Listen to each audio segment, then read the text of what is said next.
No, don't stop it now. Nah, I wasn't trying to start it then. Thank you. I wasn't trying to start it anyways. But you want to start? Go ahead, man. I was just saying, we could go get a workout in. We can go get a workout in, but you're not going to make it a workout. No, like for real, like a real workout. You're going to make it a competition. How? Because we're going to get out there, we're going to start shooting shots. And then you're going to start going, Steph. And then I got a lot in my bag. I got a lot in my bag now. I'm going to have to guard it. No, you're not. Have to guard it. No, let me tell you why. See, that's why you don't have to guard it. Let me tell you why I got to like, because I'm gonna be in my own world, and there's no reason why you need to be just in my business. Our energies ain't that. We don't have energies where like you shooting free around, and I'm just gonna let it slide. As soon as you start going, I gotta guard that. Let me show him what happened over here. Steph try to come over here. It is. So what you're saying is you guarding Steph now? No. Oh, okay. I thought that's what you were saying. I'm not saying that he's Steph. Calm on that. Don't worry about it. You gotta stop the car. I got a lot in my bag. I got a lot in my bag that I have not released yet. Can I get my camera? Can I get my camera real quick? I have my camera. Hold on. I have my time. I'm telling him right now, stop playing with me. He know. Whoa. He know. Like I'm really a two-way player.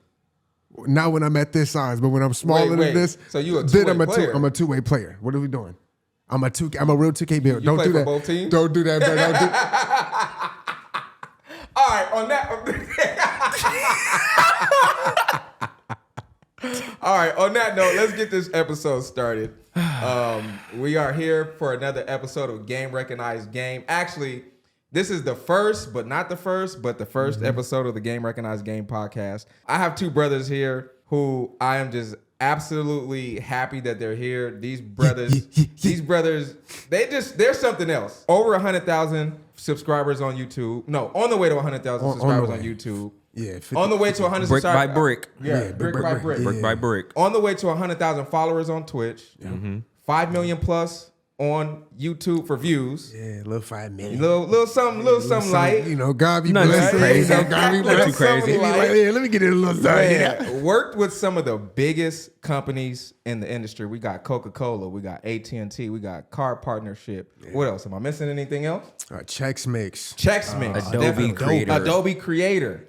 Shoot. AT&T. Hot Pockets. I said AT&T. Okay. Yeah, he did. Okay. He did. He said TwitchCon. TwitchCon. He said Coca-Cola too. He said that? I said Coca-Cola. Coca-Cola. He said that. Axe. Axe too. Yeah.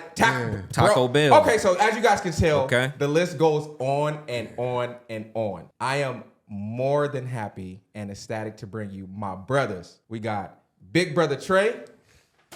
Yes, sir. And Little Brother Jay. My man. Let's go, baby. We are here in Long Beach, California. I ain't shaking your hand. At Spot Studios. Come on, man. Hey, what you guys are seeing right now is a little bit of brother-sibling rivalry. Before we actually started recording, man, they had a very, very, very interesting conversation. You guys caught a little bit of the conversation, but they were talking about him dunking on a 10-foot rim and him dunking on the 10-foot rim. So before we start the interview, let's get back into that conversation. You really think I'm not dunking now? Jay, you think I'm not dunking none? Like, I'm really crunching something now. You're not. Like, for real. You've never. See, now we going to. I was your coach. You were. From the 5th grade to college. I don't know when you thought you got away from me and I didn't see something. You never dunked, not one time in that time period. But me personally, you've seen me do this. Bang. Have I? Oh, you really want to do that? Have I? You really want to cap? Okay, hold on. He knows I've dunked. I have a video of me dunking. I'm literally in the video dunking. It was outside rim. It's a video of you being. 9. It was about 9. It's a video of you being my student, bro. Mm-hmm. And I dunked in that video. It was on 9 though. It wasn't like it's at a park. In T. It wasn't like a like it was just like a. Hold on. Like it was a rim grazer. It was a rim grazer. It was a rim grazer. First of all, this is after all my injuries in sport. Now it's the injuries. I was 30 years old already. Let me tell you. When I played sports, I was that kid that just was conflicted with injuries, bro. I could not stay healthy. Man, bump his knee and be out for 13 weeks. Nah, okay. No, mine just hold on. Look. I have right now, my elbow was dislocated. Okay. That was football. In my freshman year, when I was banging out, fully healthy, healthy. I'm at practice going. I'm like, bleh. You're not. No, the game. I was at some of them. I'm not You're going to try to dunk in the wasn't. game at that time. If you try to dunk in the game, you was riding the bench the whole year. What do you mean you wasn't trying to dunk in the game? If I'm dunking, I'm trying to dunk in the game. Listen, what are we talking about? Listen. I ain't gonna cap. My dunks wasn't bad. That was more like you get up there and then like the ball, like it's up, like my wrist about here. Right, okay. Okay, my hand is over the rim and I could. Okay. You feel what I'm saying? What I say? Like that's what me. I say? It don't matter. Hold on. A rim grazer. Yeah, the rim grazer. That's 10 feet though. Like what? Like what you thought I woke up just working on legs every day? You was doing something at practice, wasn't you? Let me tell you something. Listen, I respect John Moran. I respect all that. My dad was an upper body person. Like, you know what I mean? We was doing push-ups. That man had the whole upper body with no legs. Like, bro, my dad wasn't doing none of that leg stuff. He didn't see the purpose in doing legs until I started playing football. Then it was like just like squats and stuff. And I'm like, all right, cool. But that wasn't like jumping. You know what I mean? Like my vertical wasn't crazy, but it was like, I could still get up there a little bit at 6'2". You know what I mean? You can't hold me. Until you dunk, you can't talk to me, bro. You ain't dunked yet. What about all the shooting competitions we would have? Hold on. In the comment section, if you've dunked before, to be like, hey, big bro. So just, like, what? Just give me one of these, bro. I know that I have, so can you outshoot some of us have dunked, you know? Hey, we gonna talk over here. Yeah, some of us have dunked, bro. Can you some of us haven't outshoot me, dunked though? before. Can you outshoot me? I'm not gonna lie to you, bro. You grew up in an age. Answer the question. Where hold on. Can you outshoot me? First of all, no. Because you're not dunking right now. That's on me. You're not dunking right now. No, you're not dunking right now. So obviously, you're at this point in your career where you're Vince Carter. You understand that your bunnies is rabbits now. Like y'all ain't got that kick no more. Yeah, okay. So now you just a shooter. Yeah, my 30 legs. But can you outshoot me though? My 30 legs are definitely different. My 30 legs is different, bro. I'm not gonna lie to you. Oh, okay. Hey, hold on. Let me say this. Okay. I will 100% now, agree with you. Wait, hold on. Give me a second. Go ahead. This all started because I was air dribbling outside. Yeah. Okay. And he was with me, and he was like, I'm locking all that up. I'm like, bro, you're not. Stop all that ignorance. Like, you're not. You know what's gonna happen. I hit him with some. No, you didn't. With the, hit him with that job. Did his ankle turn a little Hit bit? a little elbow get like that. Nah, what you reaching for? What you reaching for, bro? Oh, you Come reach, over he here. teach. What You you reach, reaching? he Hey, I'm not gonna Come cap over here, bro. I'm not gonna Over lie here. to you, bro. I'm not gonna lie to you. You really starting to piss me off. Like, I ain't gonna lie. You really pissing me off, bro. I'm about to really start training like Creed. I'm about to really come back like Michael B. Jordan, bro. Like, I'm about to be in the best shape of my life. And I'm about to really cook you, bro. Like, stop messing with me. You're not, bro. I promise You're you. not. I promise you, bro. You're not. You know really how making me this mad. goes. And I'm gonna make. You know how and this it's gonna be a goes. YouTube video, bro. And You it's gonna know how be a this YouTube And video. that's This what is I'm long. saying. I need to see. Yeah, it's gonna be You a real know video. how this Matter of fact, goes. I'm gonna be there. CT, and that's what I'm saying. I'm gonna need you to shoot this I'ma because be like there. I'm really gonna cook him, and he I need playing it with me. on all four of He these. playing with me. Okay. All Look at all 40s. four. I This need is what all I'm gonna do. professional Hey, shots. hey, look, this is what I'm gonna do. All This is what I'm of them. gonna All do. right. We hand checking everything. We playing 3 dribbles. We really playing out here. I'm not get all that cute stuff. I'm gonna guard you like from the 3-point line. That's all I'm gonna really work on is defense. Offense, I ain't worried about it because I'm a big body. I'm moving you out the way. You're not. I promise you, I'll move you out the way. I promise you. I'm a lot stronger than what I was in college. And I'm a lot stronger. I'm a lot And I'm stronger, a lot bro. stronger. Yeah, okay. And I'm a lot stronger. Okay. And you know it too. But I watch You a know it. lot of training and breakdown Okay, videos. okay, and a lot of videos that you don't know nothing about. Yeah, but don't worry about it though. That's because I'm Don't not worry about looking. it. I'm not looking right now. Ain't nobody searching. And that's why you're going to lose. What I'm searching for. Because you don't know Because what's I ain't going got the on. challenge yet. When I 'Cause get you don't the know challenge, what's going when I on. get the challenge, that's when I get up. That's when I wake up. Sign a contract. What we doing, huh? You know what Then happens I'm ready, though bro. when I'm we gonna get say in you that did this for no bag. reason. Hold on, I'm not looking at my camera. Hold Like, on. what are we talking Hold about on. here? Goddamn, hold on, D. This is ridiculous. I'm sorry. What When did I it's start? time to, What did I actually start? it's time to. It ain't time to. But when it's time to, On that note, I don't know what I started, but we're going to get into the interview. All right. So, like I said, man, we got Tre and J right here on the Reconize Game Podcast. I'm happy to bring these brothers to you. I've been knowing these brothers for a long time. you have.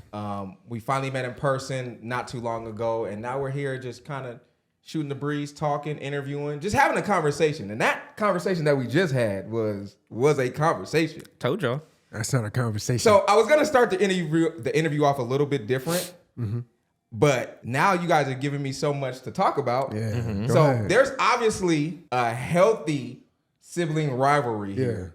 We see this was supposed to be like inspirational for the people.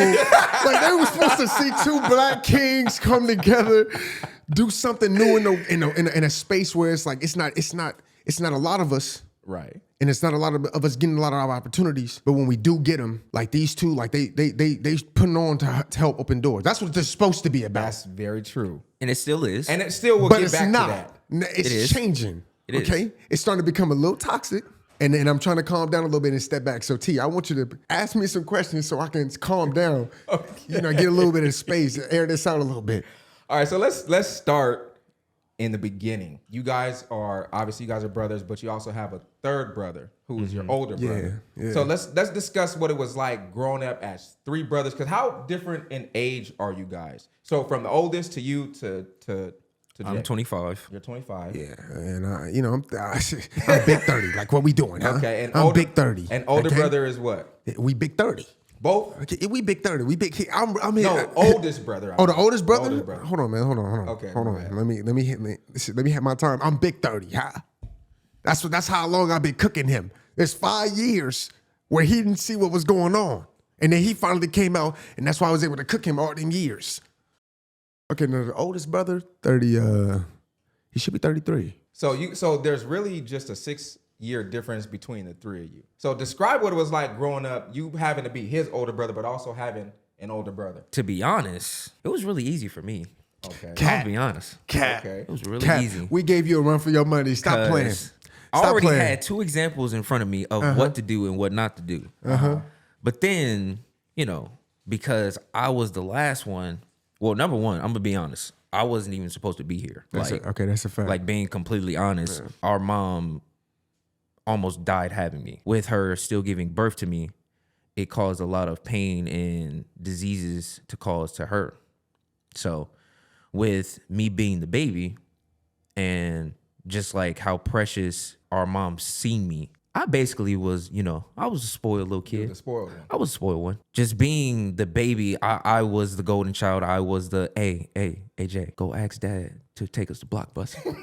Yeah. Because you're not going to get in trouble. Like, Hey, why me? I was like, hold on. I used to be that cute one that used to get away with it. What happened?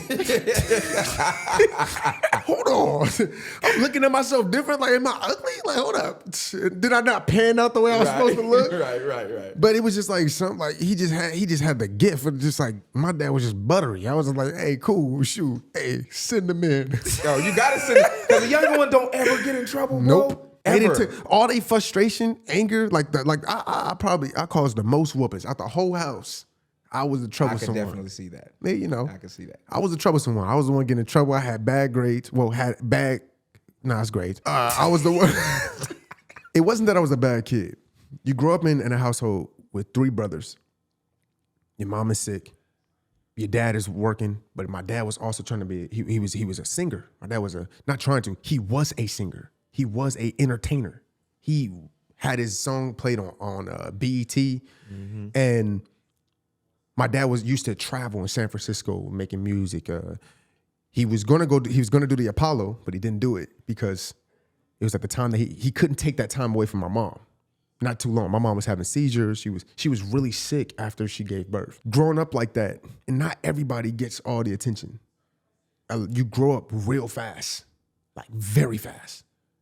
So you go from being a kid where you're like, okay, my mom is healthy and all this other stuff, and then your dad got to break it down to you. What's wrong? And then when you see it happen in front of you, as a child, you're just looking like what happened? So growing up like that, you kind of want attention in a way. And I'm just being honest, what I mean? Like I'm just being honest. I just wanted attention, and getting that attention, I went about it the wrong way.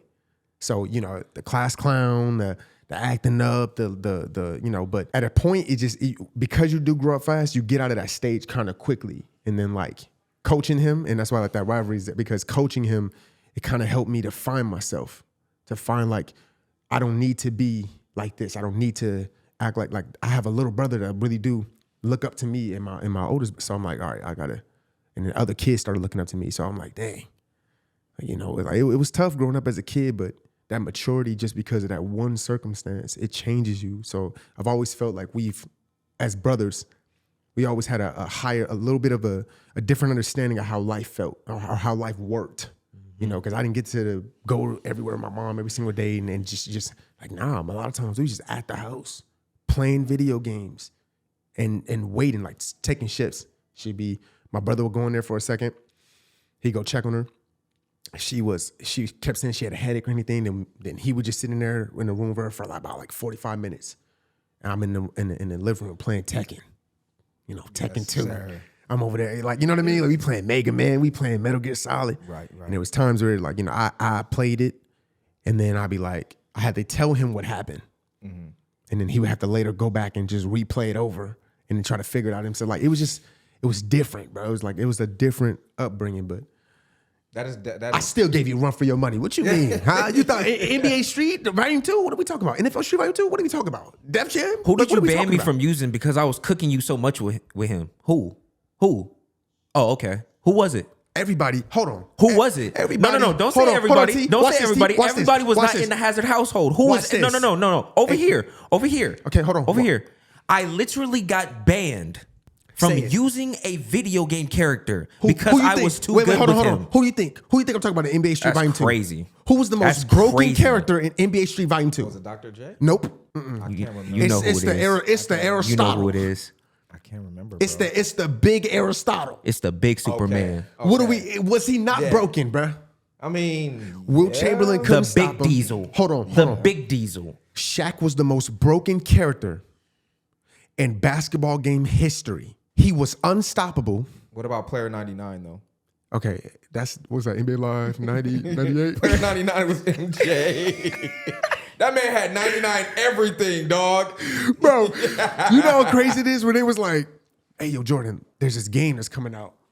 They want to use your likeness. He was like, how much they pay? Oh, this much. He was like, no. Man. They was like, Jordan, but if they can't use your likeness, they're just going to make a character up and just fill in your spot.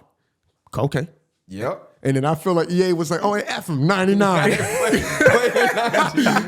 that's exactly what he played, like a 99. Man. For 2 years, So you were saying that he banned you from using Shaq. And why is that, though? Because I was the one that made everybody discover that he was broken. I was the one that figured it out. And once I figured it out and I was turbo blocking everything. You know that one dunk? The honey dip. The Vince Carter's dunk. Yeah. That's the most broken dunk in the game. He just as soon as you get to the free throw, this is how much we sweat. This is how like this channel became. Because when you cooped up in the house all day, you ain't got nothing to do. You already done your homework or you lied about it. Oh, definitely we making up stories about doing homework. Did your homework? Yeah. My mom is good. She cool today. She having one of her good days. What we doing? Oh, we on NBA Street? You're not picking Shaq. You're not picking Shaq. Pick somebody else. Pick somebody else. That's like in Tekken, banning Eddie Gordo. Or Eddie Gordo. Yeah, you right. Banning him because he did all that capoeira stuff. Yeah, and it's all stoppable. But it's only one video game character that's literally unstoppable. Shaq in NBA Street Volume 2. You cannot argue with me. Who made him look unstoppable though? What are we talking about? What are we talking about? What do you mean? I'm giving them the business. Thank you. And I'm giving everybody the business. This is a real, like, at this point, this is a real, like, gaming podcast. No, in Tekken. Listen, this is a real. This is becoming a gaming podcast right now. Oh, that's fine. Eddie Gordo is not that crazy. I'll just be real. When I was a kid. Oh no, back then we thought it was crazy. He still wasn't crazy back then. Eddie Gordo was the easy.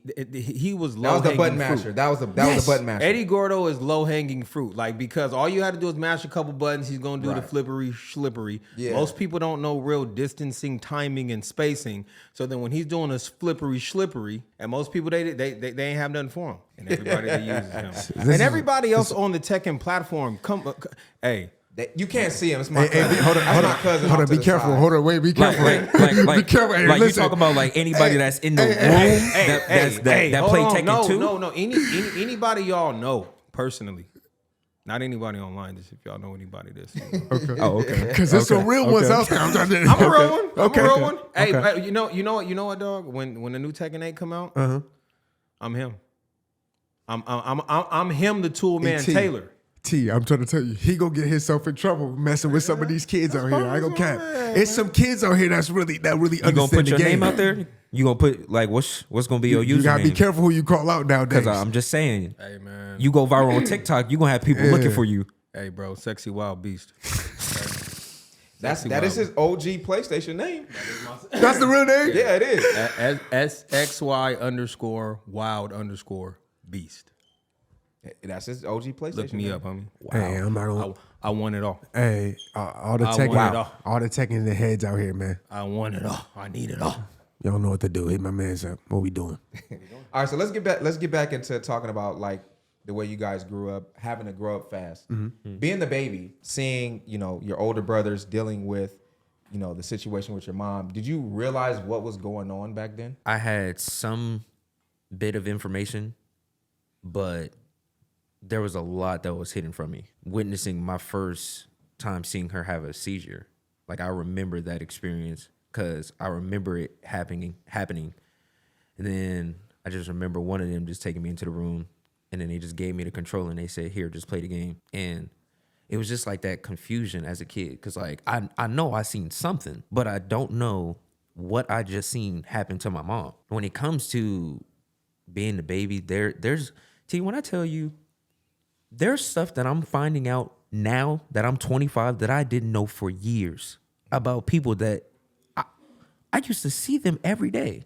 Like our grandfather, grandmother, mom. I'm still hearing stories about our mom today. Yep. I'm like, what? And I'll be honest. Hey, mama, I love you. Mama was one of them ones. Yeah. She was one of them ones. Hey, my mom was God. Hey, she was God. I'm hearing about it now, and I'm like, listen. Oh, okay. All right. All right. Before 22, 23, you seen BMF, right? Yeah. My mama was running that one.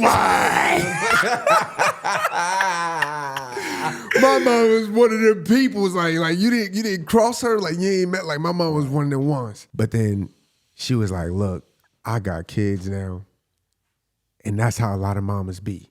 Right. You get kids, and you like, you know what? I gotta change my life. I gotta get right." And my mom like had us like she was God fearing. Like I could feel it too. Like there would be moments where I'd be like, she'd get mad, but she get too mad. I'd just be like, yo, what demon was that? Right. Like this woman is crazy. Like when she get mad, she got mad. I done got hit by her, but I was like, man, the first time your mom ever smack you, like I mean, smacked the out of you. Yeah, like. That was my grandma for me. You was about to say something. She hit you. You looked at the ground and you saw your thoughts. You was like, man, my grandma was that for me. Yeah. Yeah. I'll tell you a quick little story about the one time my grandmama broke me down, bro. So listen, I love my grandma. I was my grandma's favorite. She would tell you that I was her favorite. So one day we're out playing, me and my cousin, not this cousin, but my other cousin. And then we come in the house. She's like, come in the house. And I caught myself trying to talk back, right? My grandma's small. She's like 5'2", real light, mixed woman. Yeah.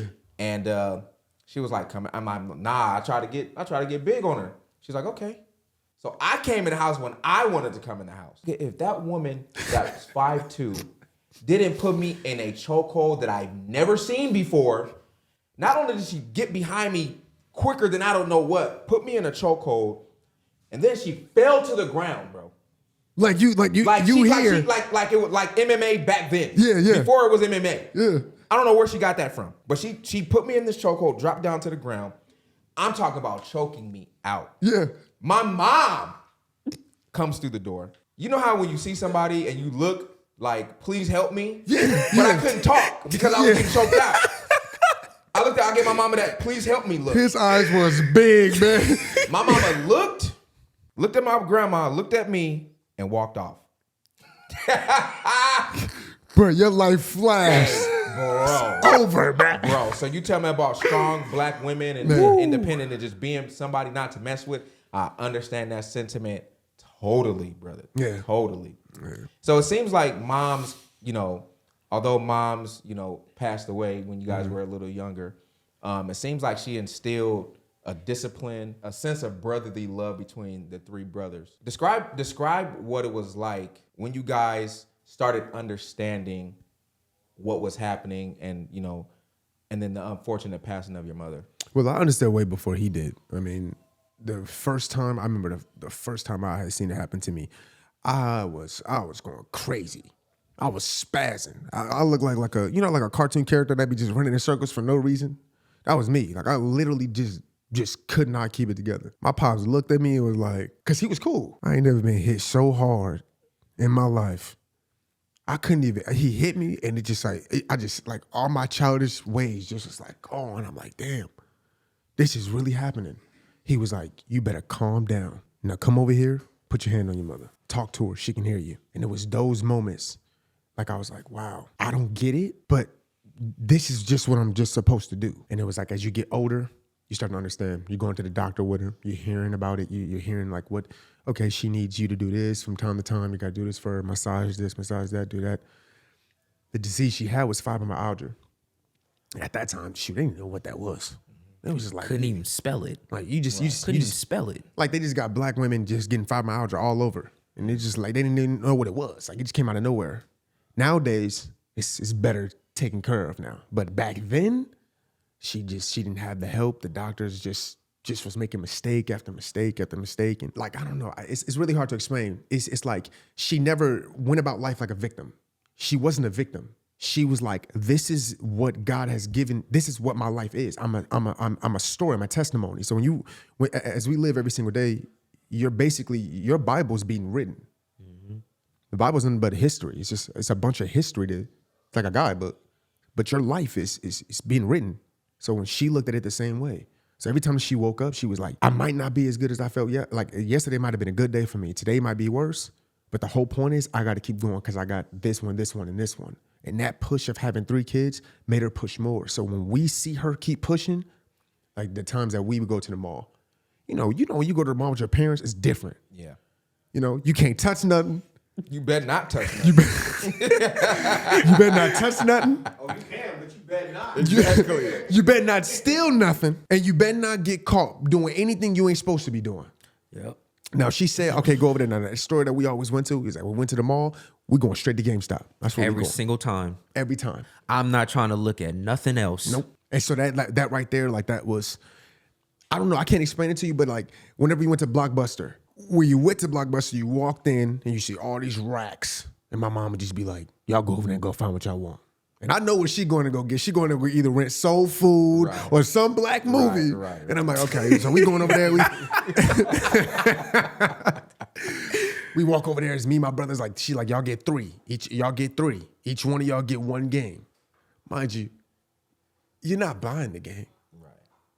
You renting the game. Right. But it sure did feel good to rent, though. Man. Boy, when I tell you, man, we over there just going, and she knew that was the good moments for us. She knew that was what made us truly, truly happy.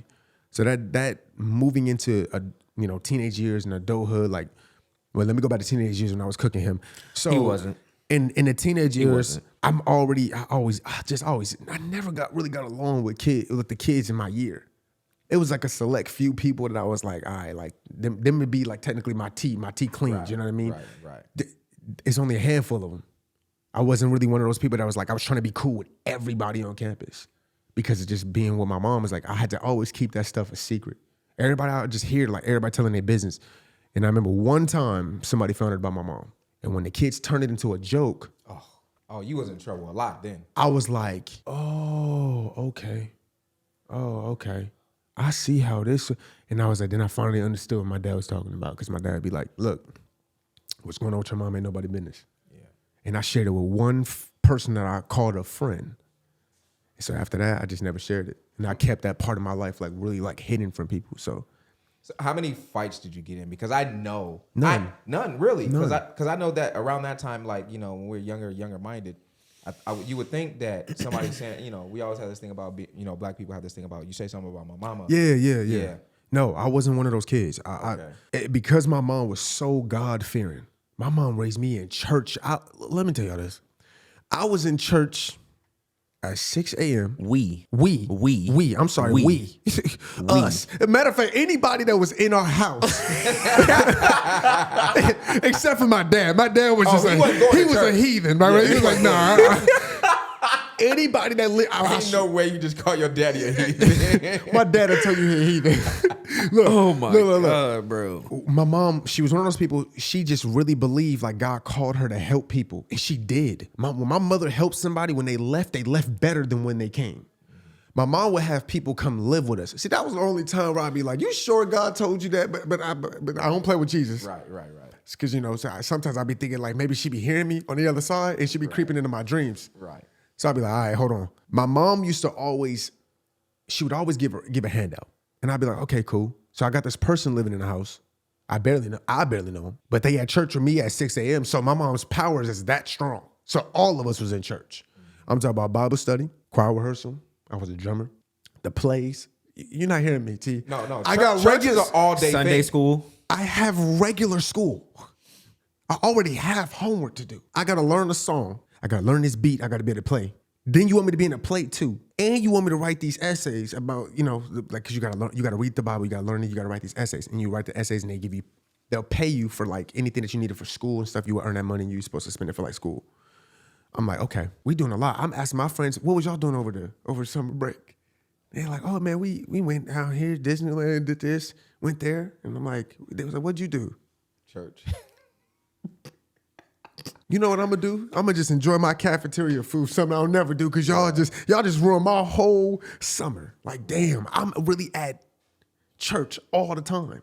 But when you grow up like that, you just have a different view on everything. You don't see, like, I don't see things the way other people see things sometimes. That's just how I feel, just because of how you're raised. So when kids would ever crack jokes or say anything, it only happened to me once. So when I had it happen at one time, it was more like my father had already told me. So why would I get mad at something I already knew?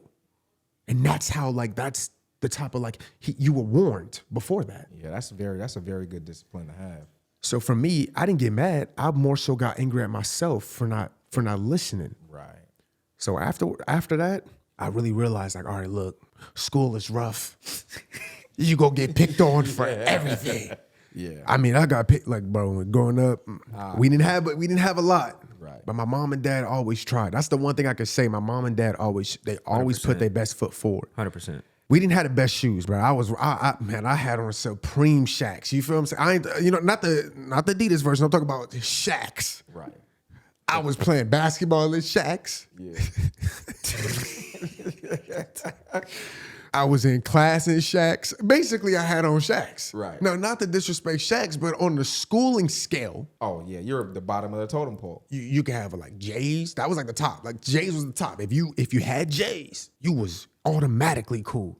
You could be the weirdest person, but if you had J's, didn't nobody care about how weird you was. And if you had J's and you had a sidekick, oh, you really had on everybody back then. Yeah, very true. I had to grow up in the household like, look, you can't focus on what people have. That's the biblical side of, like, how my mom, like, even though my mother got sick, it was like the things that she was doing and how she was going about life and how she was trying to instill it in us, because she grew up hard. Like, when my mom was like that. Right. Like, she really was, like, because that's just how she had to grow up. Mm-hmm. So when she got older, she was like, my kids ain't about to go through that. So I didn't have a hot head. I didn't have a hot head, but I more so forgave people, like, yeah, that's just my fault, man. That's very admirable of you. Thank you, man. Despite his confrontational energy that y'all just witnessed, That's only with you. he's really a sweetheart. No, I know. We know. Okay, like he's a nice guy. He just got to try to big brother. He's a you great all the time, fella, right? He just got to try to big brother you all the time. You know, he tries. He tries. right. He tries. That's cap. I don't do that to you, but come on, man, don't do that. So let's get back to something that you had said, a little while back. So moms would take you guys to Blockbuster. Mm-hmm. So is that where your love of gaming originated? I would say yeah. Because for me, Blockbuster was my amusement park. Uh-huh. And once I was old enough to understand, whenever we're driving home from school, I noticed this same logo every time. Now I remember, that's the same logo that's I read the game in. Mm-hmm. So once I put 2 and 2 together, I was like, oh, Friday afternoons? Hey, Pop, can we go Blockbuster? Right. I appreciate you.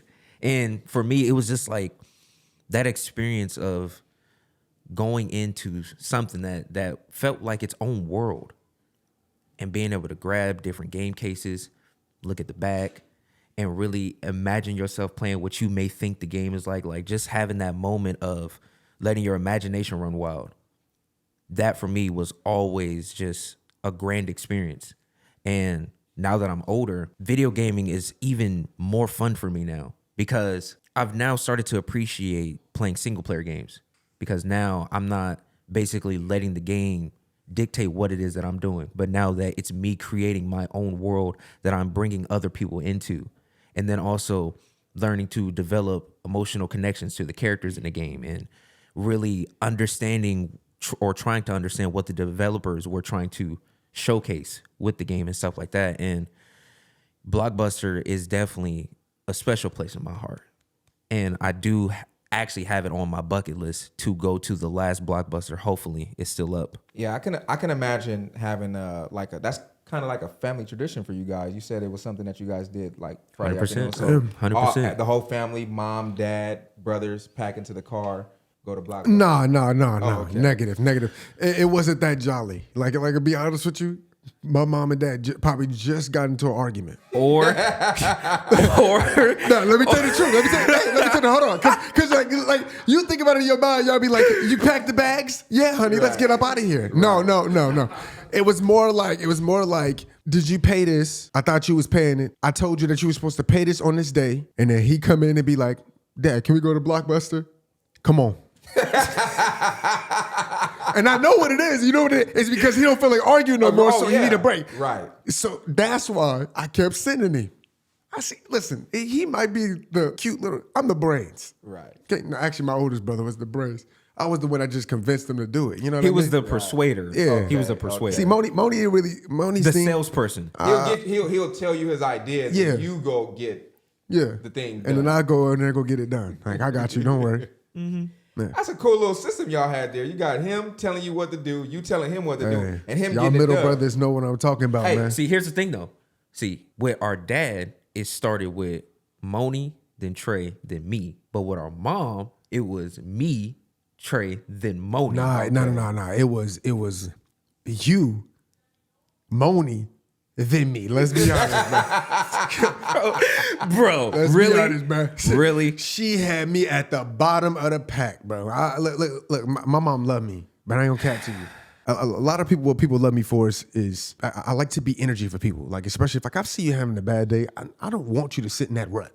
Let me pull you up out that. She gave that to me. She gave me that because I always see her just, like, my mom had a very infectious laugh. Like, very infectious. If you heard her laugh, like, especially like when he laughs like her, but hers was just more seasoned. When you used to hear her laugh, you just start just busting up laughing. You don't even know what she laughing at. It's just funny. I always looked at her like, man, I always wanted to be able to control a room like that. Like, my mom could laugh and then she could control a room and then get every kid to listen. Because when you in Sunday school, them kids is hard-headed. Yeah. Them the same kids. 1,000%. Them the same kids at your elementary school. Them the same kids. They just going to your church. Right. They the same kids. No, you're not hearing me. They the same kids. When they heard Sunday school, all they heard was school. Right. Bad. I'm bad. I'm gonna be bad here. I'll just do this me. Right. My mom would get kids to behave. Parents, all of that stuff. She would quiet up an argument real quick, start speaking to people, and she didn't have to yell at you. It was just, she just made you feel bad for doing whatever you did. Like, she just made you feel bad about it and was like, you know what? I gotta change. I just went about it wrong. I thought being goofy. You know what I mean? Like, hold on, teacher, I'm trying to help you teach your class. Hold on. You're teaching our boring. No, hold on. He boring. Right? Let me help you out. Look, watch. Crack this joke real quick. Call your mom. He said, I'm just trying to help. Disrupting the whole class. Man, I was just trying to help. Wait, hold on. Let me ask you a question. Can you remember your most boringest teacher ever? It's got to be somebody, at least one. Yeah, I think it may have been 10th grade English teacher. Do you remember the name? Mr. Tilton. Okay, you see how you remember that name? Yeah. Do you remember all the mediocre teachers that you had? All the mediocre ones, the ones that was just like, I just only went I got in, got out. You remember their names? No, not really. Okay. The reason why is because were you that bored? That's your life we're talking about. I always was just goofy. You know what I mean? Just a goofy kid, just wanted to make people laugh, stuff like that. Growing up around him and stuff, it just, can I be real? Of course. Hiding stuff from family, I get it now. Like, like you don't find something out to you, like you said, you don't find something out to you like 20-something. You're like, what? That's what that was? Like, that's what? As a kid, I was just like, man, y'all need to tell us everything. Like, stop hiding stuff. Because there was stuff pop up, and then I got to sit here and change my life. Now somebody move in the house, I got to sit and live with this person. You know what I mean? Like, and I didn't. Now, that's really a fact, though. Because, like, T, it got to a point where it was like, we be in the room, and we like, bro, do you know who that is? Yeah. I'm like, no. Like, who was this? I thought you knew who that was. You got 3 boys in one house. Yeah. Now, I know my mama know him from back in the day. Like, my mama know him. I don't know. They'll be like, this your cousin. I ain't never seen this person before. From which part? I'm like, hold on. Now, this as a smart mouth, this is where I used to get in trouble. This is why I say I'm the third. I'm like, she coming right now? I hear the person outside pulling out trash bags. Like, hold on. Are these trash bags? Hold on. What about Aunt this? They can't stay. No, they can't stay with them. Okay, what about Aunt this? No, they can't stay with them. They can't go get a hotel. And then that's when my mom would look at me and be like, one too many questions. all right. I'm going to be like, all right, Mom. We living with this person. I'm just like, I know she doing this for God. My man, doing all these good deeds, bro. It just, as a kid, you don't get it.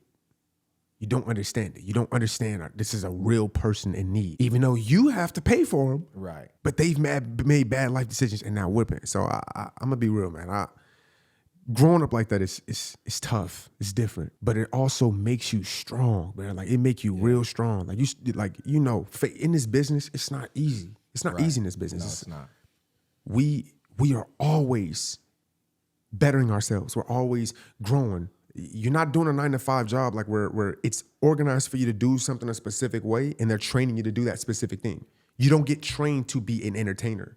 You don't get trained to be a comedic. You have to find it on your own. You have to put the work in. You got to put an effort in. You got to learn how to stare at the camera. You got to learn how to advertise. It's tough over here. It's tough on this side, and it's not meant for everybody. I will not capture. This is not meant for everybody. It's really not. Especially doing like 2 brothers, like putting siblings into something. Right. And that's another thing that I wanted to get into. Mm-hmm. Being that you guys are brothers, obviously there's some sibling rivalry here. Mm-hmm. What is it like working together as brothers in the entertainment space? Let's start with you. Terrible. Why you horrible, said that?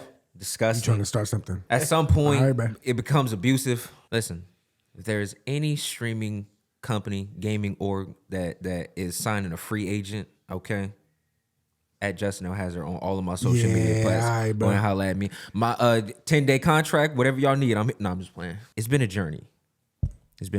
Originally, the dynamic used to be him being my coach and me being his protege. And with him becoming my trainer in basketball, it really made me look at him differently. Because, when you think of your brother, you think of somebody who's like, oh yeah, like that's my guy. Like, like you wouldn't think your brother would be so hard on you all the time. And even when we fully decided to try to really start taking streaming serious again, it was still some of those childhood traumas I still had from him being my coach and some of the things that he would say to me, like, and just finally getting through that barrier of pain for God knows how long. Things really changed for me personally, when I went on my spiritual journey. Because when I went on my spiritual journey, it made me heal all of that was inside of me. And it helped me grow a lot as a person because I knew who I was trying to become. I just didn't know how to do it. So once I took the time and I stepped away from playing video games, and it wasn't for like months or anything. It was like a few days. And I really just started looking for questions. And one of the questions was like, who am I? Why do I feel like I'm not the main character in my own story? Like, why do I feel like I'm just going through the motions? And then once I started to ask those type of questions, things just started popping up for me. Once things changed for me mentally, and I became appreciative of everything that I had. Once I really started to understand the concept of life itself and understanding that it's the journey that makes you appreciate it more. It's the pain. It's everything that you went through. I started to look at him differently. And I started to appreciate who he was as a person. Because I understood what he was trying to do. Like, I understood his intentions. Of course, he's not perfect. So he's going to make his mistakes. And even if you do feel some type of way about it, we still blood. Like, we grew up in the same house together. Been living together all our adult life. Mm-hmm. So it's like, any arguments or disputes that we have, which we don't have any anymore, honestly, because we just got to a point where we adults now. I'm a whole 25 years old, about to be 26 in March. My man's is 30. Like, we're business partners at this point. So whatever childhood traumas and nonsense that you still got to deal with, you got to deal with that on your own. But me personally, like, bro, I'm on your side now. Yeah. Like, I'm not, anything that I'm trying to tell you, any advice I'm trying to give you, it's only for your best interest. And once I understood that, and I also got out of my way and started to put my pride to the side. Because, you know, as a little brother, you could still feel some type of way, like, but it's this, it would happen. And I'd be like, yeah, he was right. He was right. So with where we are now, I feel like we're a lot closer now than what we were back then because of the conversations that we have all the time. You know, it's just a bond that we share now to where our synergy is so good at times. I could predict his joke before he says it, or we'll have like our own facial expressions between each other. And we can have a conversation with each other just by looking at each other. Like, by using our eyes and facial expressions, we can have a full conversation and nobody would ever know. Right. And it's just a joy for me being able to have that bond, knowing that I'm not only doing what I love and I've made what I love into my career, but I'm doing it with my brother. Right. Like, this is really my right-hand man, like, that's been here with me through everything and has watched me grow into the person that I am now. Yeah. And it's just like, I couldn't even fathom that I would be at this spot where I am with him, where we are in life, and just knowing that you're such a motivation to people. You know, when people say it, it's like, I appreciate it. But like, in the moment, it's just like, when you streaming, you just like, you know, I appreciate it. You don't really think none of it. But when you start to see the results of your impact, seeing different streaming layouts now people are trying to do this split screen thing. Now you're seeing more combo content creators, and knowing I was here before all of this. Yeah, right. I'm the blueprint. Right, because outside of YouTube, which obviously you guys know I love you guys. Outside of YouTube, you know, for the longest time, I only saw father and son gaming doing that, right? And nothing against them. I love them. I think what they do is dope. But seeing the dynamic that you guys share, being brothers, being business partners, right? And also, not only that, I think the most important thing, and this is just from my perspective, seeing successful young black men able to work together to get to a common goal. And it's something that your brother said, and this is what I want to ask you, knowing that he has your best interests at heart, that has to be a relief.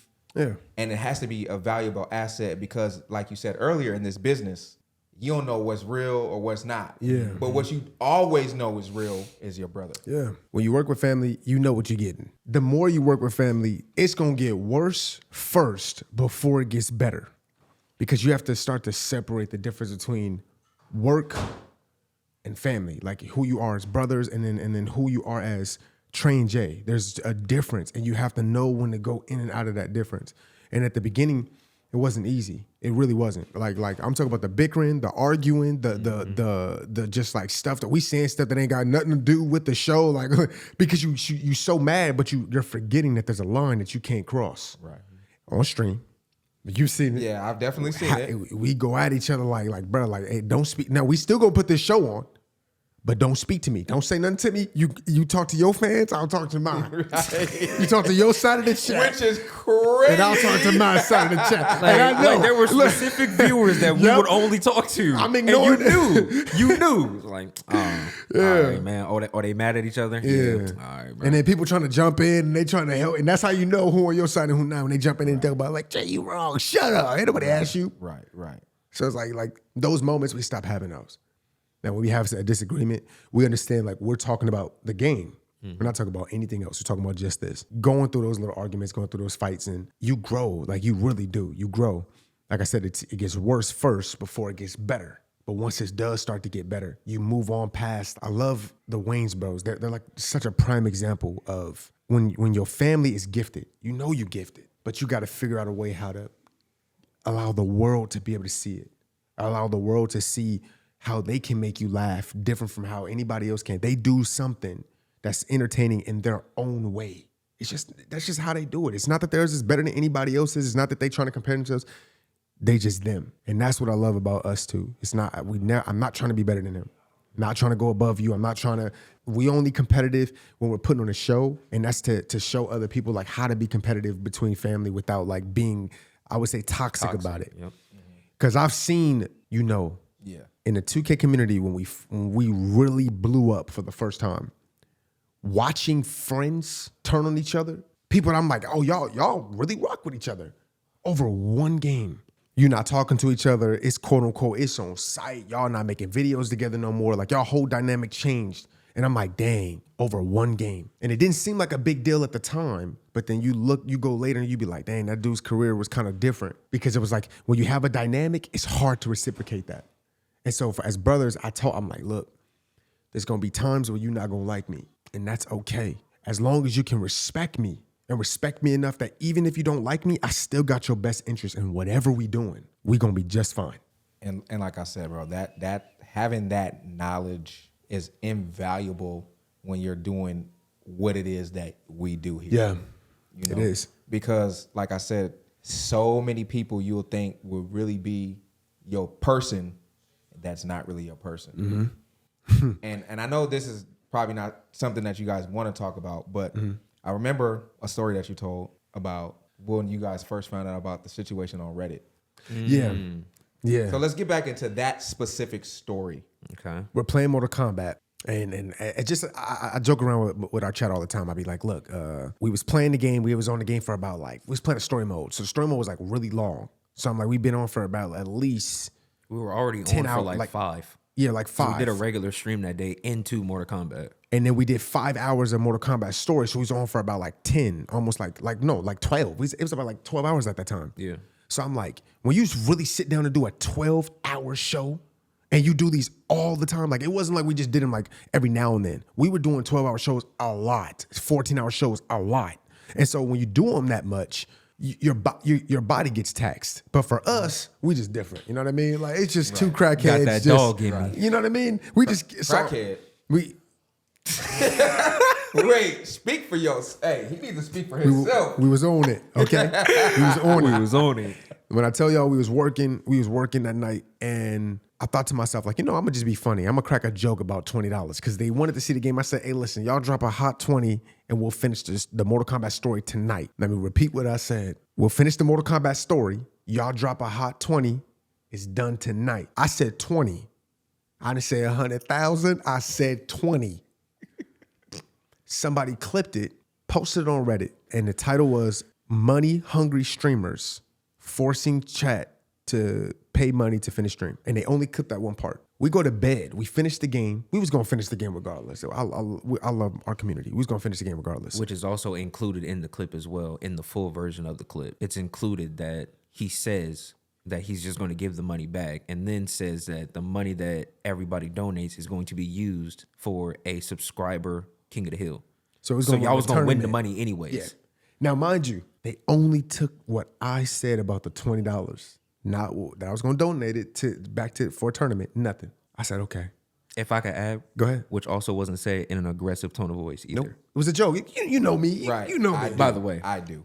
But that person also knew me.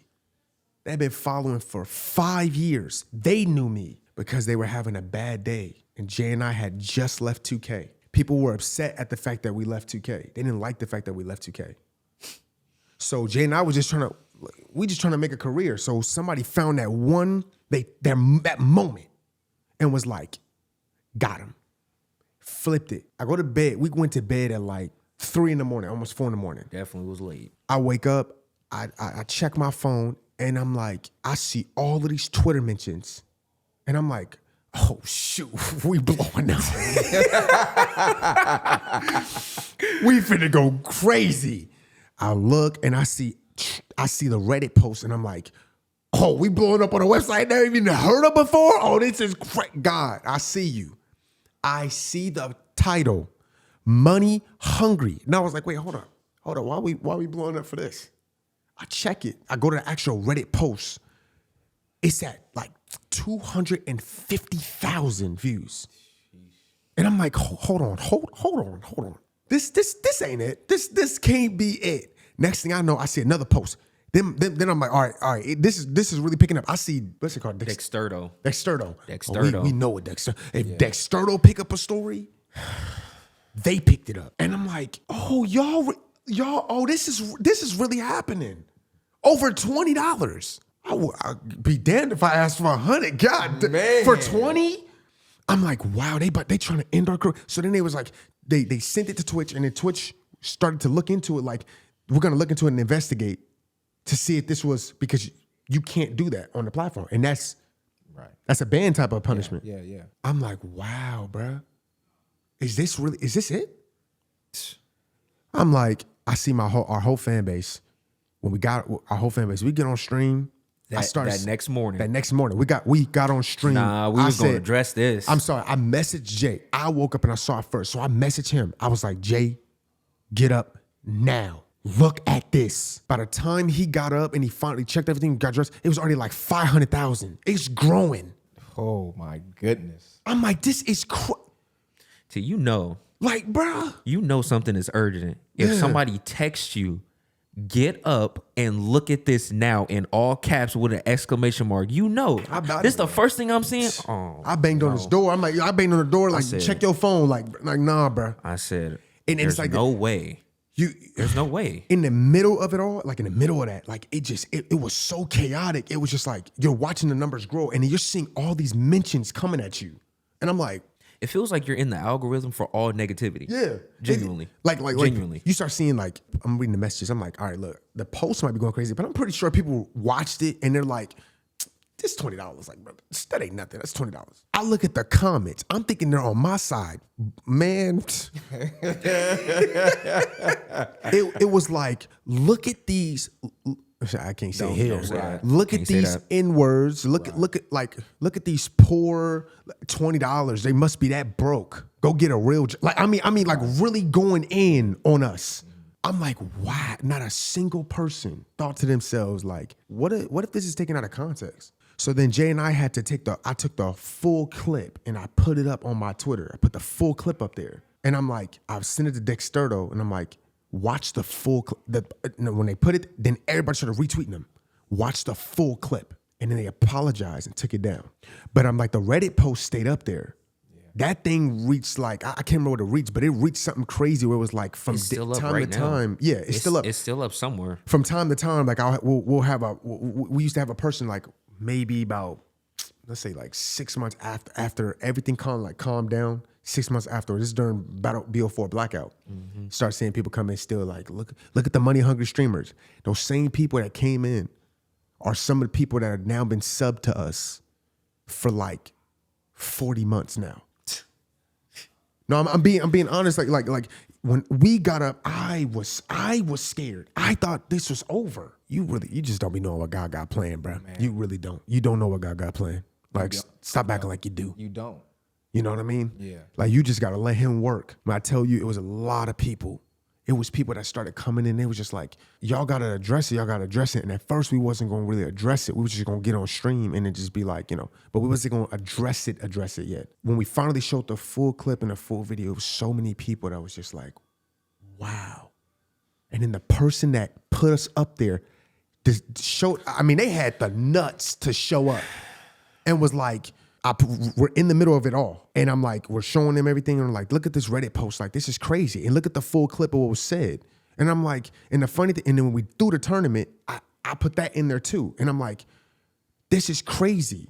And then the dude, he came in and was like, I'm sorry. I didn't think it was going to blow up like that. I was just having a bad day. Ooh. You better than me, because he would have been all. You guys have been to my streams. Yeah. He would have been all kind of everything. Bro, when I tell you, it was like trying to hold back. It's like trying to hold back a pack of like. It was at least like our views went crazy that day. It was like we had like 600-700 views. As soon as we got on, it was like 600-700 views. And as soon as we hit the start screen, they was in there. It was just negative. I'm like, this is crazy. So I'm like, just be patient. you got to let them come in, let them build up, and then take it all away from them. I wasn't even mad at the person.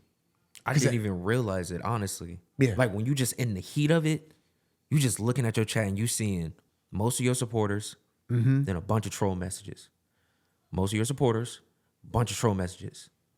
And then you just see that one message where he says, "I'm sorry." So when you saw that, what was your initial thoughts? First of all, is this even true? Are you actually sorry? Like, are you the person that put the clip up? Then we were streaming and we were like, okay, if this is really you, send us the link to show us what you did. Yep. And this person whispered us exactly what happened. We look at his follow age. He was following for 5 years. Now that part is... He was following crazy. T for 5 years. That's crazy. In that moment, it didn't really hit me because I'm still like, you're still in streaming mode. Like, it's not like it's like you don't get that mental relief. So we talk about it after the stream, and I'm like, "You really think it was him?" He was like, "Yeah, I think it was." Yep. And I was like, "I mean, we got it taken down from Dick Sturdo. There was another blogger that tried to make a video on it. We got that taken care of." And I was just like, "We got to be much more careful." Yep. And he was like, "Yeah, you're right." So from there, it kind of like shaped us changing how we talked. We can crack some jokes, but then there's other things that we know we just can't say. Like, right. And you'll see somebody else say it, and you'll be like, "But don't worry about it. That's none of your business." Right. That experience definitely did change me, not only as a person, but it definitely changed my perspective on my career. Because then you also realize, okay, that clip went viral. You dealt with that for the time. It was a test. And then, poof, just disappears. And then it made me realize, okay, what happens on the internet isn't real. At the end of the day, these are all just words that somebody somewhere across the world who doesn't know me, has never met me, never watched me, trying to cast their opinion of their perspective on me when I already know who I am. Right. And the real people who know me know how I am. I was just like, "Tre, I really don't care." He was like, "You don't care?" I was like, "No." He was like, "I don't care either." Cool. And from there, we just moved on. That's a very, very tough situation to go through. And I remember hearing that story, and I'm like, man, that's wild. Especially to have someone who was a quote unquote supporter for 5 years try to tear you down because they were having a bad day. And then, but if you look at it from a different scope, you realize, and this is the part of it that can be looked at as a silver lining, what we do and what you guys do, right? You guys have a type of influence. When someone is having a bad day, they want to come to you and watch your show because they're having a bad day, and you can help them not have a bad day. And I think that piece of it is super, super important when it comes to content creation, that I don't think a lot of content creators, take to heart. I know you guys do because I've been watching you guys for a while. Yeah. You guys take that very, very seriously, as I do. Yeah. And, it's very important.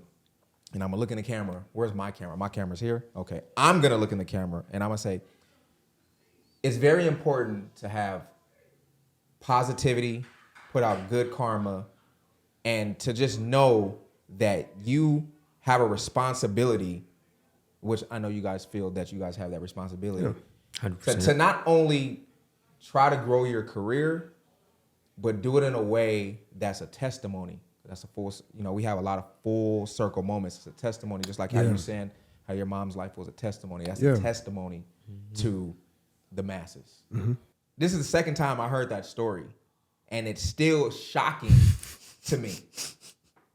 Like, it just is, because people have gotten banned, and before there was cancel culture, people gotten canceled for less. Yeah, and that's exactly what we were scared of at first. The funny thing was, after that happened, we talk about the beginning of the show, the AT&Ts, the Coca-Colas. That wasn't because of the company hitting us. That was Twitch. The same company that we were once in fear of, like, oh shoot, man, we about to lose our whole platform. This is our income. Like, that was the same company that was like, this is stupid. We throwing it. Don't worry about it. You know what? Matter of fact, God was like, you know what? I'm about to sprinkle. Since they watch this, let me watch this. And I just thought to myself, like, wow.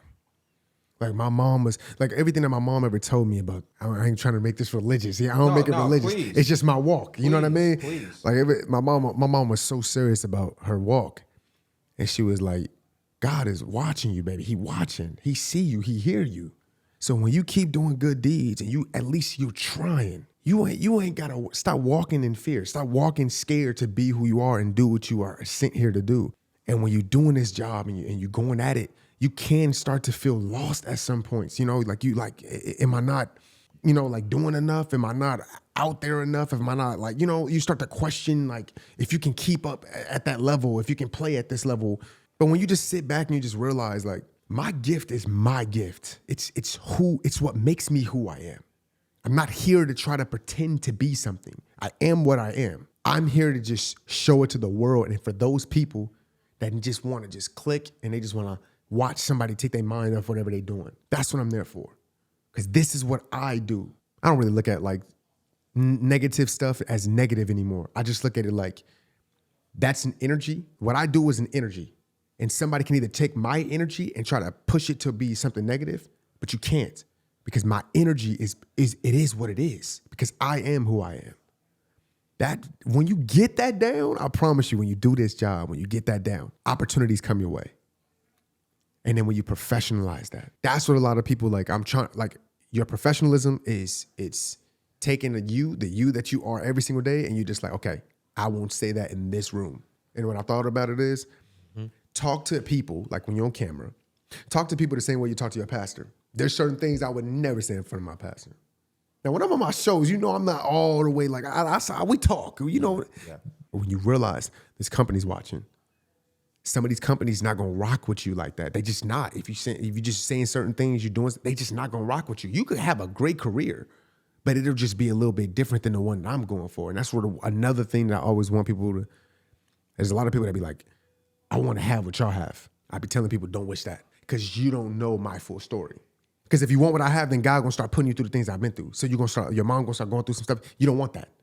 I would not wish that on my worst enemy. Doing this, want to be authentically 100% homegrown, God blessed you, and just go 100% at that. If you suck at video games, suck at them. But if you know how to make it entertaining while you're trash at them, that's fine. You know what I mean? I always thought to myself, like, it's hard to keep up with these kids playing Call of Duty.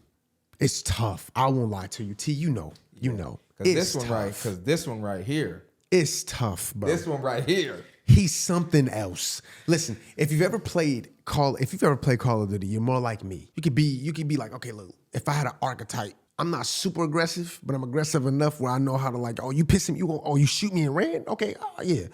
Him, different archetype. See, me, like I said, you know, like, oh, I can cook you if I want to. But if you are better than me, I'ma feel it. I'ma definitely feel it. If you play this every day, you got like 1,000 hours on this game in 2 days, yeah, I'm definitely gonna feel this. Right. This man is on a whole different level. And it's not just COD.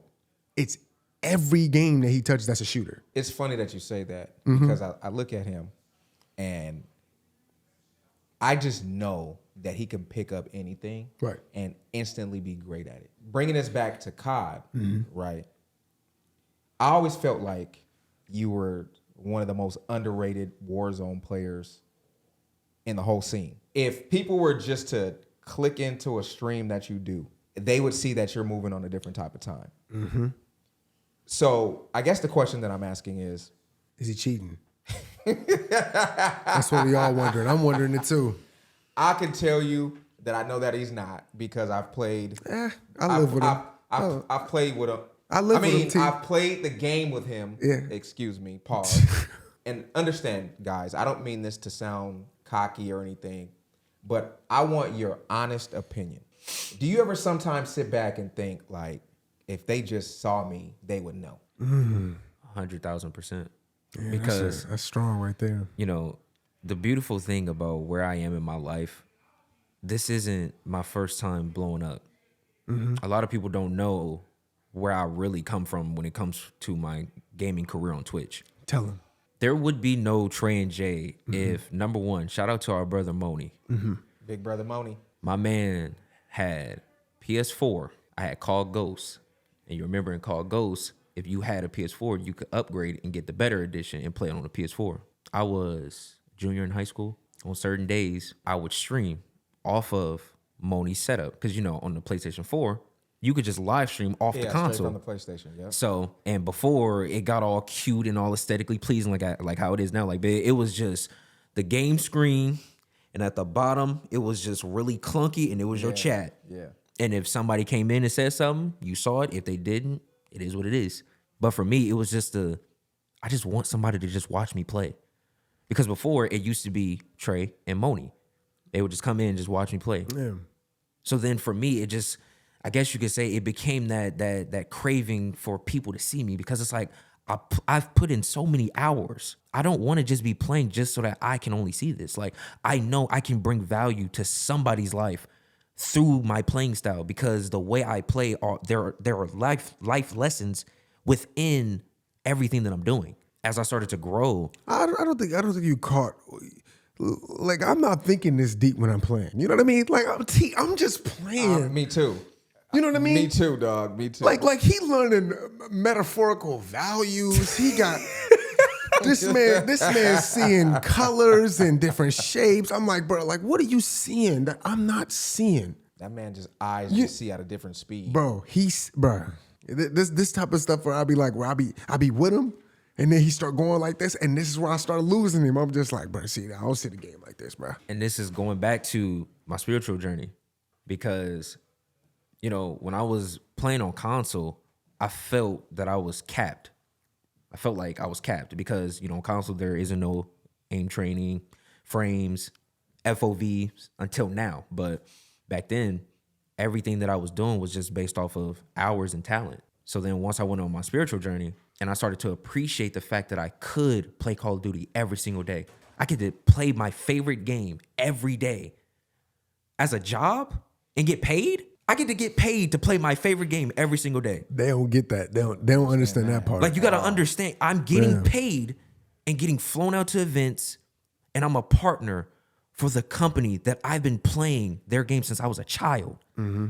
So now, once I started to take my aim training serious, got a gaming PC, and I felt the ever so magnificent glory of playing on 120 hertz. Man, it changed my life, When I first got that gaming PC, it changed my life, T. And you see the characters moving just so smooth and buttery, and you like, and I was one of those. I don't need no damn gaming PC. I got a console. I was like, man, console. Like, it's a video game. What's the difference? Right. Like, then you see it. You see it. I remember my transition from console to PC. I said, what? I said, you mean to tell me Call of Duty can look like this now? Then when I upgraded to 240 hertz, because they said, 120, 244, it's not really that big of a difference. No. It is a huge difference. It's a huge difference. Definitely. And then once you start to learn the optimizations of your frames, and then you start learning how to get your game to look good too. Mm-hmm. So I'm gonna be honest, I am not qualified to give any sort of PC advice, but I done been through a bunch of problems with my PC, so I could tell you something. T, look, when people come in our chat and they be like, hey, Tre and J, I need a gaming PC. I be like, shoot, you better ask somebody in the chat.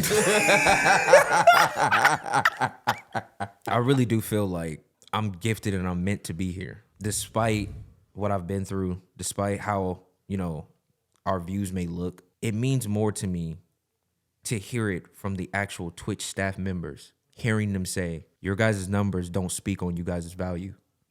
We value you more important than what you may think. Your value means more to us than your views. Because, there are people that viewer-wise, they're bigger than us. Oh, yeah. But yet, these people are coming to us like, hey, so I just seen y'all do a show for Hot Pockets. I just seen y'all do a sponsor stream for Axe. Who do I need to talk? And that happens. That happens a lot more frequently than what you would think. Like, you know what I mean? There's other people out here, they have hundreds of views. Mm-hmm. But everything that they do is just based off Twitch. It's based off YouTube. And you want bigger opportunities, but you're trying to figure out how. And like I just told Jay, like, look, we can't hold this information. You don't hold stuff from people. You try to help people, as many people as you possibly can. So we get an opportunity to be like, look, you got to clean up what you be saying. You wonder why, because they're assuming what they're getting, you're going to do that on a live show. And when you stop calling your stuff streams, that's going to be a game changer for yourself. Stop calling what you do a stream. A stream is just a constant flow, right? A stream of water, it's just a constant flow of water. You're not looking at a stream of water trying to find one thing of water and be like, and just follow it the whole way, right? No. When you do a show, that means that people, you want people in attendance. It's a show. It's meant for an audience to be there. You look at it completely different. You look at it from a perspective of, I need to give somebody value in this show. When you say stream, you could just turn a camera on and just, it was like, oh, I'm live on stream right now, y'all. Y'all just come chill with me and hang out. Like, people like, ain't nobody trying to chill and hang out. Man, what you finna do for us? When you start to plug it in, like, okay, why are they gonna watch? What are you doing? Hey, I'm playing this game today, and y'all know me. And when they know that you about to have a challenge, you able to show Twitch that. Like, this is the show I'm going to bring for whatever company that you bring my way. I already have a show in mind. I got something lined up. Like we did for Axe, we did Gotham Knights. Now, why? It was strategically picked for a reason. Also, too, my wife was like, don't play Call of Duty. So I was like, okay, I won't play Call of Duty then. If Axe and Lil Baby's doing a collaboration with, Axe is doing a collaboration with Lil Baby. Me and you need to do something that shows like it has to have a value to it, like a sentimental value. So since we in the streets and we cleaning them up, let's smell good while we doing it. And then you get the Gotham Knights, we made it, we didn't even really make it about the story. We made it about us going in and just fixing all the crimes like in the city. That idea, it might not be crazy the most, but it gives you something to work with. It's something that a company can look at and be like, you know what? We like that. And it's little things. It's not nothing too crazy, just little simple stuff. And as a content creator, stop calling them streams. Call them shows. Call your stuff episodes. Episode 1, episode 2. Your TV show. That's how I look at it. I look at it like we are TV shows. And it's more fun when you look at your streams or shows or streams as episodes. It's more fun creating content when you also have an intention. When you just figure out what it is that you're trying to capture for that day, instead of just getting on stream just to play or getting on stream just to get on camera. Because when this actually becomes your career, when this is your livelihood, not everybody is just only trying to watch you just get on camera and have like low energy, or you're just only playing the game, you're not talking to chat. Like, bro, nobody is trying to watch that now, especially right now in this day and age of streaming where we got people having explosions and whole bands in the background. Yeah. You got people with lasers and light shows. Like, you have to be unique in this field now. Like, this field is not just so easy to just blow up. And even if you do blow up on TikTok, that's only just TikTok. But even then, you could blow up on TikTok and then you could literally get shot right back down over one small thing. If I play something and I know that the series is normally good, like when I played Dead Space 3 compared to 1 and 2, I was just like, damn, this game kind of like, it's nowhere near as good as the first two. And I think about it myself as like a content creator. There's times where you just like, you coming up with stuff and it's just not hitting. The ideas just don't feel like they're hitting. You go back and you edit your content and it just don't feel like it's it. And it's just, and a lot of times it'd be because you as a person, you're trying to elevate. There's a part of you that's trying to elevate, and that elevation calls for you to start watching stuff. You got to start studying things. You got to start looking at how you can increase your vocabulary, how you can increase your thought process. How can you fix your editing? There's a point where you get to where you realize you ran the end of whatever this part of it was supposed to be. Now you got to elevate and you got to find it and you got to keep going until you find it. I've learned in this business just to get comfortable with the fact that you're not going to have balance. You're not going to be comfortable. You're not going to be able to be like, ooh, I'm here. This is. It's always going to be different. It's going to be like, hey, you come back from a flight and then you get another opportunity and they flying you right back out to go do something else. You thought you was going to come home, relax with the family, chill. That's not how it's going to always be. You got stuff to do and you just got to be comfortable with that and be able to mold better mold with what's happening and the changes. And then you learn, you obviously take your breaks. You have to take breaks. You really do. And I feel like also when it comes to just doing anything that you love, you may get shamed for this, but you got to learn how to be selfish. And what I mean by being selfish is I mean being selfish on your own self-growth and improvement.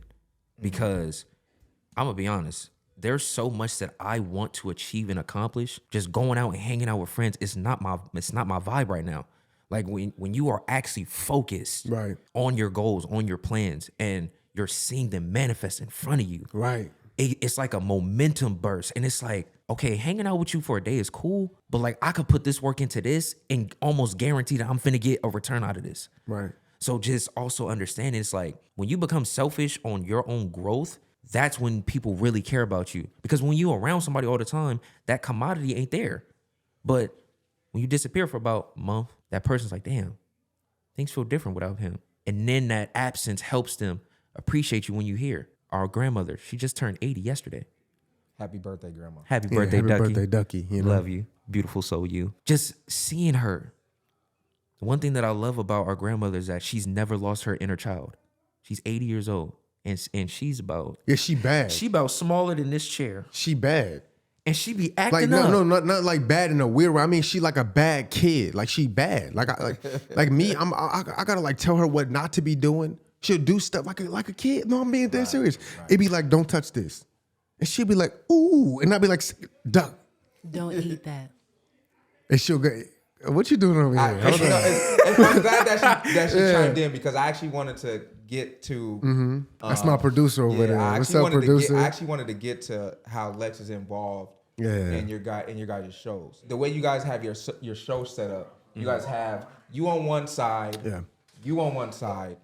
Oh no, we next to each other. We right next to each other. Okay, yeah, that's right. You guys. That was the old setup. Yeah, we changed the setup up. Yeah, we changed setup. I know that because I'm in there. Yeah, look like two big ass arcade cabinets facing each other at the time. You know, now we back on the side of each other. So now you guys are on the same side. Yeah. You had alluded to the fact that when you guys are doing your shows, you had did something with Axe, and it was your other business partner. My other half. Your other half. Yeah. That not necessarily coerced you, but kind of convinced you, hey, not to play COD and to do a little something different. Also, that person's in your stream because the way you guys have it set up, you guys are on the same side, and you have a third person, which is kind of like your producer. And you guys can't see her on camera because she's off to the side, but we have her mic'd up. Yeah. And she's off to the side. Go ahead, Lex. What's good, everybody? There you go. There she goes. Far away. This is that. So the voice you guys are hearing for people that don't know who these guys are, that's Lex. That's this young gentleman's lovely wife. It's Trey's Good wife. to be heard. Yeah. So I wanted to introduce her to the podcast because there's another dynamic outside of you guys being business partners. She's like your third business partner that kind of helps you bring the shows along. Yeah. So and again, you guys have been married for how long now? I ain't gonna say nothing. 8. 8? No. It's 8. It'll be 8 this It's September. 8. But that's 8. It's though. 8. Yeah, you a man. Okay, You it's would say 8. that. 8. Let's That's just 8. round it Look out off for to your the nearest number. That's okay, 8. Okay, so you guys have been married for 8. Yeah. Right. And working with him is difficult enough. Yes. But now you add her in. Oh yeah. It makes it even more difficult. Yeah, man. Are there any times where you guys are like into it, but you got to keep it professional because you're streaming or you're giving a show? I'm gonna let her do it. Go ahead. Ask her, go T. ahead. Ask her, T. Wow, I was just so certain he was going to take this one. There's plenty of times, several times, numerous amount of times where we either have gotten into it the day before, 10 minutes prior, and we're live and we're like, what's good, everybody? Welcome back. You know, like it was nothing. It's not about faking the funk. It's just about wanting to bring that vibe that everybody came to see. It's what we need too. I don't want to be in a bad mood the whole time. So yeah, it's plenty of times we get into it and we just shake it off. And along those lines, what are some of the things that you guys practice to get to that point? Because just like how you guys had to get to a point where it wasn't necessarily about you're on my nerves, I'm on your nerves. But outside of that, we're business partners. Yeah. What are some of the things that you guys practice to get to that point? I could say there's one thing that we practiced, and it was being able to hear each other completely. Like, you know, when you're arguing or you get into it, you're doing it because the other person feels like they're not being heard. Like whatever your perspective is, they not seeing your perspective. A lot of times you're cutting a person off before they could even finish because you just feel like no, hold on, let me speed you up and tell you what you really need to know. So we started timing. Like I'd be like, look, I'm gonna set a timer. This is a normal human attention span. It's about 2 minutes. So we're going to set a timer for 2 minutes. Man, at first, when we first started, shoot, that 2 minutes go off, you hear the little beep, and you still got more to say, you keep going and be like, the timer. That's amazing, actually. The timer. Like, what are we doing? But over time, it was just like, look, I respect you. You respect me. We both sat here. We created something together, something that was nothing. It was just, I just got on stream, and I was just streaming for fun. And now it ended up turning out to be life-changing. Me and you do this for a living. It's not just about you and I anymore. It's not just about our marriage. It's bigger than that. People look at us like, wow, they're a strong power couple. You know what I mean? But I don't look at it that perspective because I'm in it. Right. And I'm like, no, my wife's words is just strong as hell and powerful. Right, and I got to be strong enough to withstand, like, sometimes on a day where I might have a great show, she might be having a rough day. I don't know what's going on. But she's trying to keep it away from me. But because my energy already I can feel when something's wrong. You can't hide that when you've been together for this long. And I know she's trying to keep it away from me. Or something that's bothering me and I'm trying to keep it away from her. You just learn to be like, look, I might not be having the greatest day today, but you didn't do nothing. So I'm gonna just let you know right now, I'm not all the way like there today. So I know, like, on the show, I won't crack a joke that I would normally say, especially if I could tell she's not, I'm not. But before, I would just cross that line because I'm on the show, I'm not thinking anything of it. I'm just like, we want to be live. She's like, nah, I ain't like that joke you said. So yeah, go ahead and sleep on the couch. right. I'm just playing. I ain't playing. I was really on the couch. What are we doing? I'm looking at you. I respect every last word. True to yourself, but. It's challenging, but I agree. It was something that we both knew we had to get it together in order to work together and have a business that we were doing for ourselves. It wasn't working for anybody else. So I believe for myself, it became easier separating it, knowing that, hey, these issues were a part of the relationship. Let's get into the task for business. I don't have to like you to get this stuff done. I have to like you, to sit here and enjoy things with you, like watching TV maybe. But if we're going to get some work done and we already have things to do, that's easy to put that to aside. Right. So now it is. It's easy. Now it's easy to put it to the side. At the beginning, it wasn't. But now, like I said. Because you build to that. Yeah, repetition. You just got to work through it's the same way like with your brothers. It's no different. Same with your mom. Like your relationship with any of your family, and it's never perfect. So when you think that your relationship is supposed to be something different, like you're always supposed to walk around bubbly around each other, that's impossible. You're going to be who you are, and they're going to be who they are. They're going to have some good days, they're going to have some bad days, and they're going to have some days where it's just like both of us just leave each other both alone. I love the fact that I have an opportunity to grow something with the person that I married. It's a lot of dudes out here that could never, they like, look, I'd never go in business with my lady. Man, I've been there. You feel what I'm saying? And it's like, and I understand because you're confusing. It's very confusing in the beginning. You're like, are you upset at me or are you upset at business things or are you upset at personal stuff? And that's the difference. Like for me, trying to understand and separating them. Like I had to learn how to turn that off and be able to be a husband and then be able to be Tre And J. It's not the same. It's not the same. He's good at it though. Yeah, you wouldn't believe the times that he will express himself. It can get a little heated, but it goes from 3, 2, 1. We're live. What's good, everybody? Right. Welcome back. And it's funny because I've also told him because I've been watching you guys for a while. Yeah, I would always be able to tell when you guys have had an issue or two. Yeah. So I don't mean to get messy. Oh no, you definitely not getting messy. No, get into it. No. Bro, this is a day to this. Get a little messy. Your life is your life. Right. You married in what you married into. You dated who you dated. If you got kids, that is what it is. Yeah. You have to learn how to mold into who you are. Right. It's the problem that normally happens is you're trying to still be the same person you used to be. And that's what another thing that I learned about like our relationship. She's forever evolving. I'm forever evolving. I might have been eating something when I was younger or might when we first started dating, but I just don't eat it now. And it might be like, oh, you think you... No, I'm not thinking I'm different or anything. I'm just... I don't know. It's just something. It's just not hidden for me. And then when I look at her the same way, like I get her something, she might not have liked what I got. I just got to be like, she's forever evolving. Yeah. And I have to always be like, look, you can't stay in love with the old them. Right. You have to fall in love with the new them. Right. And that you got to pay attention to. You do. You get so caught up in work, you focused on grinding, and you just stop paying attention to every single thing that's really going on because you just your mind, you can't turn that, like, bro, you know it's hard to turn this thing off. It is. And sometimes turning this thing off is on, so you end up starting to neglect.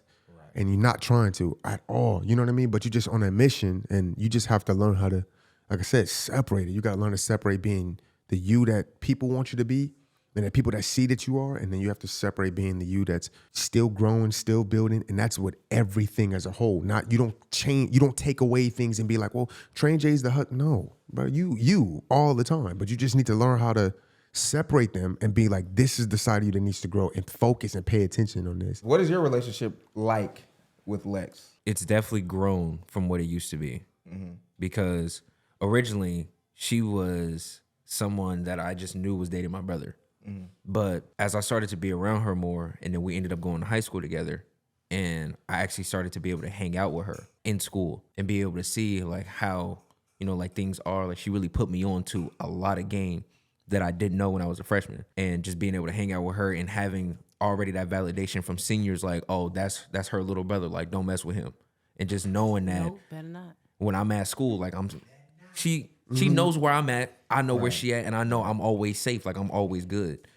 And once we got out of high school and we started to grow as actual adults, I started to understand like her intentions. She's always trying to help us become better. When you're in a relationship for this long, right? You're in a relationship, and I game too. So it's not just being a relationship. It's also the fact that you're a gamer and you're an entertainer. The one toughest part about being a gamer and an entertainer and being married, you can't do what other people is doing. If they on stream for all them hours just sitting with the gaming, you can't do that, bro. You can't be, like when people be talking about Call of Duty, and they be like, man, I got like 1,000 hours on Call. I'll be like, shoot, I wish I could. Like, I wish I could have that many hours. I can't have that many hours on Call of Duty. Because this one, she was like, look, I put up with it for the first like 3 years of this, 4. But after this, I'm not about to put, nah, you going to change your schedule. You're going to be a husband. You're going to come do what you got to do. And so now when I look at this, that's why I say you change the aspect of how you look at it. She helped me change the aspect. She's like, why do y'all get on stream and just do a bunch of nothing? You on stream, roasting people, watching videos, doing a whole bunch of nothing. Get on stream with a purpose so you can come back to me. That's just, be straight honest. I love that. I said, okay, cool. I could do that. Now you guys have had all these experiences. Yeah. You guys are getting flown out to different COD events.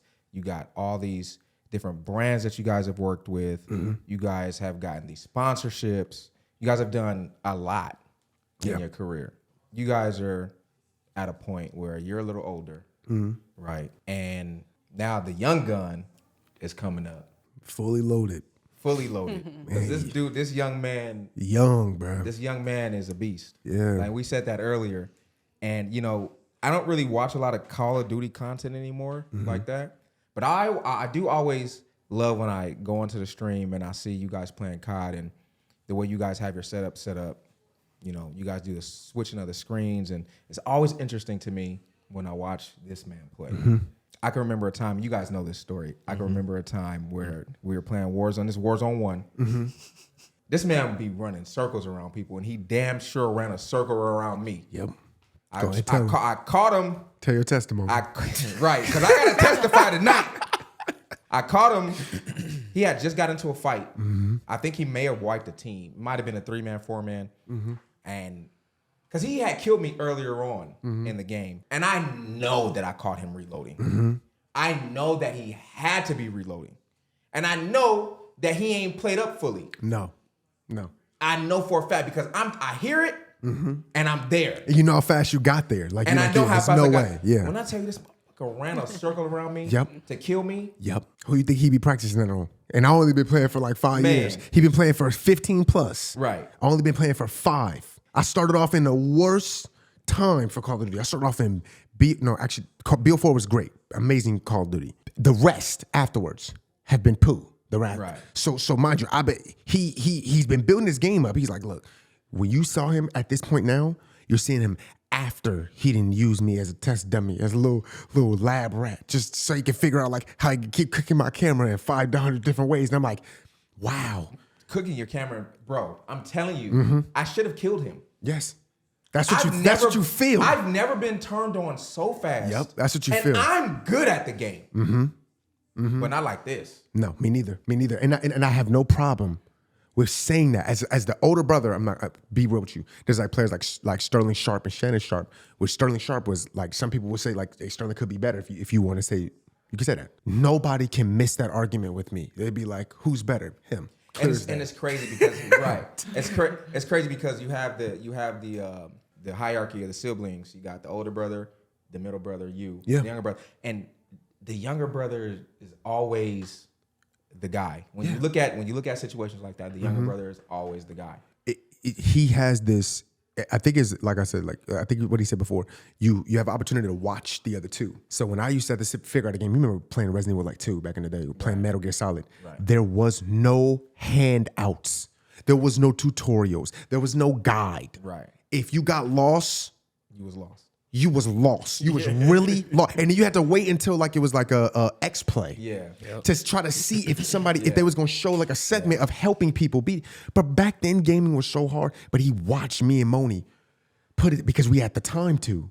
A lot of people that played the games back in the day, but they didn't even get pat. They just switched games, went to like Madden. Right. Nah, I really played everything. So he got to watch me and my brother like really compete. We used to speed run like Mega Man, try to see who could beat the game fastest. He would use Mega Man, I would use Zero, and see who could beat the game the fastest. So that me and him would sit there and learn. So all he would do is just sit back and just take notes and just learn. And you, my good man, are just different. Thank you, sir. I appreciate it. And just seeing, your evolution, from when I first clicked into the first stream. I think you've always been good at the game. But the one thing that I appreciate the most when it comes to not just you, but both of you, the personality that comes out in the stream. I can tell that when you play, you just feel free. And and I've told you guys both this before. The thing that I admire the most about you both is that you have always been your true, genuine selves. And I will keep on saying it. You guys are partnered with all these companies. And it never got to your head. You guys just stayed on the grind. I just appreciate that. Seeing people have success, but still stay humble. A confident humble, but still humble. Of course. You got to be confident in what you do. I remember the night it was you, I, and King, and we was playing Blackout, and I did that play with that grapple gun. Yeah. And just that moment, like just watching it from your POV and seeing the shock on your face, I was just like, now to me, in the moment, I'm just like, oh, okay. Well, if I'm doing this, let me see if I could try this right here. And then it just so happens to work. He trying stuff. We said it at the same time. Bro, he's trying stuff. Like you trying stuff. Like what we not in the place to be trying things. What you mean I'm trying? It's like, okay, so we all know how great LeBron is. Right. Now, of course, him playing at a very high level, he's very capable of doing that. But there are times where he'll have a play like, you know what? Let me see if I can try this little shimmy fade right here, right now. Right. Yeah. And then it just works. And then everybody gets excited. And it's just like, at some point, for me, Call of Duty went from just being a straight up like linear shooter for me to it now becoming my own playground. Even with the movement we have now in Modern Warfare 2. Because I went on my camo grind, it made me look at the game differently. Because now I'm not just looking at it from Warzone 2 is trash. Oh, this game sucks. Like, no, I was really in the mud using every single gun, leveling all of them up, learning all of the recoil patterns, putting myself in really weird, uncomfortable positions, learning the movement as well. And now that I'm out of it, I'm like, this game is actually good. Of course, it does suck not being able to slide cancel, but I was good without slide canceling because I've been playing COD so long before slide cancel was even introduced. So because my core foundation of my game is so solidified, I have all of these rules that I follow. And it's not just only in Call of Duty, it's in every shooter that I play. And because I've came up with these rules, they help me so much because they transfer over to everything. Again, with he got rules. Did you hear what he said? He has rules. I heard him. It's like Zombieland. When I'm playing Call of Duty, it's like Zombieland. When I play, I be loose, bro. I just be playing. If you catch me at this door, you catch me. This man got rules. What he will do, if he smell a whiff, he like rules. Me, if I smell a whiff, I'll be like, Lord, take the wheel, man. If you gonna help me, help me. If not, hey, 4,500, buy me back. He said, buy me back. Buy me back, bro. It's only 4,500, buy me back. And it's funny that, this whole conversation we had, it's fitting that it ends on the COD topic. I enjoy watching you play. I enjoy watching you play. Thank you. I appreciate enjoy it. the shows that you guys put on. Thank you. You guys know I got to get a little messy. Uh-oh. I need your answer, and we kind of got to do it a little bit fast because we're running out of time. Hurry up, Jay. Top 5 cards in order, and you have to answer. Man. You guys got 1 minute apiece. I'm finna lie. Is my time starting right now? You go ahead. Number 1, BO2. Number 2, BO3. Number 3, Modern Warfare. BO4. Number 4, Modern Warfare 3. Number 5, Black Ops 1.